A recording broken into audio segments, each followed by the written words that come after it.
Imagine a quaint village nestled in the lush green folds of the Himalayas, where the air is crisp and the water runs clear.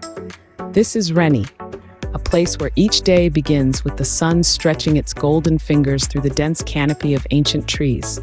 And the villagers, a tapestry of old souls and young hearts, live in harmony with the land that sustains them. The trees in Reni are not merely trees. They are the villagers' brethren, providing them with food, fuel, and fodder. The forests are their sanctuary, their marketplace, their heritage. So in the early 1970s, when a decree arrived permitting a sports goods company to fell these wooded giants, it sent shockwaves through the village. The very essence of their life was under threat. In the heart of this turmoil stood Gaura Devi, a woman whose spirit was as formidable as the mountains themselves. She knew that without the forest, life in Reni would crumble. So, when the loggers came that fateful day in March 1974, with the men of the village absent, Gaura Devi and 27 other women and girls made a bold stand.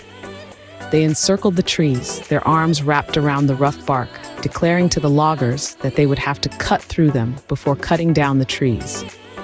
This brave act of defiance marked the birth of the Chipko movement, named after the Hindi word Chipko, which means to hug.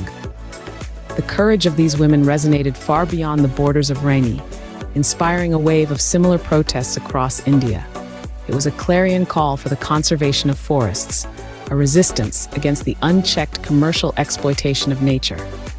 The Chipko movement transcended its local origins to become a beacon of environmental activism. It led to a 15-year ban on green felling in the Himalayan regions of Uttar Pradesh and reshaped forest policy in India, championing more sustainable practices and the recognition of local communities' rights to their natural resources. Today, the legacy of the Chipko movement is as relevant as ever.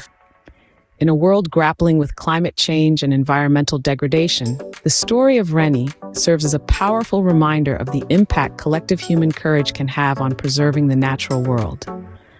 It underscores the vital connection between ecological balance and human livelihood, a reminder that sometimes to change the course of history, one must be willing to hug a tree.